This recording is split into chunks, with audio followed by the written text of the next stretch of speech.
دوسرے پارے کے 14ویں رکوع کا درس ابتدا میں دیا جائے گا۔ وَإِذَا طَلَّقْتُمُ النِّسَاءَ فَبَلَغْنَ أَجَلَهُنَّ، اور جب تم اپنی عورتوں کو طلاق دو اور ان کی عدت گزر جائے، فَلَا تَعْضُلُوهُنَّ أَن يَنكِحْنَ أَزْوَاجَهُنَّ، تو اے عورتوں کے سرپرستوں، تم عورتوں کو اپنے سابقہ شوہروں سے نکاح کرنے سے نہ روکو۔ اذا تغادوا بینہم بالمعروف، جب وہ شریعت کے مطابق آپس میں نکاح کرنے پر راضی ہوں۔ عدت کے دوران رجوع کر لیا تو ٹھیک ہے، اور اگر عدت کے دوران رجوع نہ کیا اور عدت گزر گئی تو 1 طلاق اور 2 طلاق کی صورت میں طلاق رجعی میں عدت کے دوران رجوع ہو سکتا ہے۔ عدت کے دوران رجوع نہ کیا، عدت گزر گئی، تو اب عدت گزرنے کے بعد دوبارہ نکاح کرنا ہوگا اگر دونوں میاں بیوی کی حیثیت سے رہنا چاہتے ہیں۔ تو ہوتا یہ تھا کہ اگر ایسی عورتیں جن کو 1 یا 2 طلاقیں دی گئیں وہ دوبارہ اپنے سابقہ شوہر سے نکاح کرنا چاہتی تو ان کے رشتہ دار آڑے آ جاتے کہ اس نے جب تمہیں 1 طلاق دی ہے یا 2 طلاق دی ہے تو اب اس سے دوبارہ نکاح نہیں کرنا۔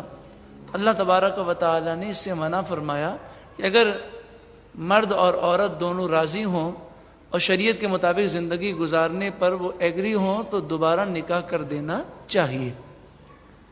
لیکن یہ مسئلہ پھر ریپیٹ کرتا ہوں کہ 1 یا 2 طلاق کی صورت میں عدت گزرنے کے بعد طلاق رجعی میں جو نکاح کیا جاتا ہے یا طلاق بائنہ میں بھی جو نکاح کیا جاتا ہے، تو نکاح کے بعد بھی ہم یہ کہیں گے کہ وہ 1 یا 2 طلاق دے چکا ہے۔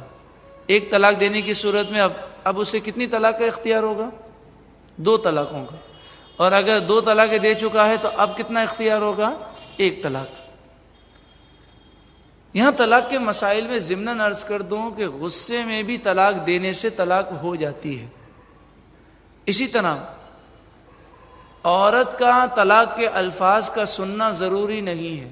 مرد یہ کہہ رہا ہے جی میں نے طلاق دے دی ہے تو اس کے قول کا اعتبار کیا جائے گا، وہ تنہائی میں کہے کوئی سننے والا نہ ہو تب بھی طلاق ہو جاتی ہے۔ عورت کا یا کسی اور کا سننا کوئی ضروری نہیں ہے، مرد زبان سے یہ الفاظ کہہ دے اور وہ اس کا اقرار کرتا ہو کہ میں نے یہ کہا ہے تو طلاق ہو جائے گی۔ ذالک یوعظ بہ من کان منکم یؤمن باللہ والیوم الآخر، یہ نصیحت کی جاتی ہے اس شخص کو کہ جو تم میں سے اللہ اور آخرت کے دن پر ایمان رکھتا ہے۔ ذالکم ازکا لکم واطہر، اور یہ تمہارے لیے زیادہ پاکیزہ ہے اور زیادہ پاک ہے۔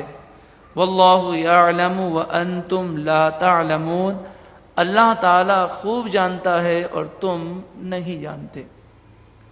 والذین یتوفون منکم، تم میں سے جن کا انتقال ہو جائے،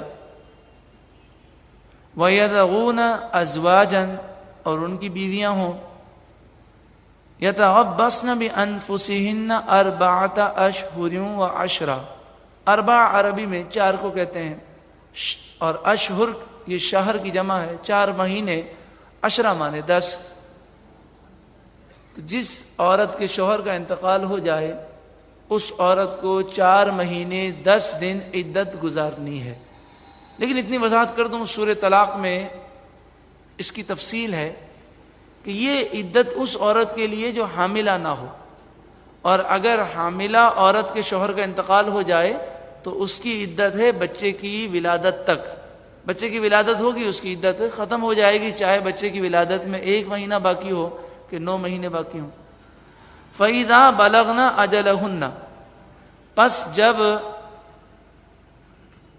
عدت وہ پوری کر لیں، فَلَا جُنَاحَ عَلَيْكُمْ فِي مَا فَعَلْنَ فِي أَنفُسِهِنَّ بِالْمَعْرُوفِ، زمانہ جاہلیت میں بیوہ عورت عدت کے بعد اگر، یعنی زمانہ جاہلیت میں بیوہ عورت کی جو عدت کا کانسیپٹ تھا وہ یہ تھا کہ ایک کمرے میں بند ہو کر مر جائے، وہ نہ کمرے سے باہر نکل سکے نہ کسی سے نکاح کر سکے.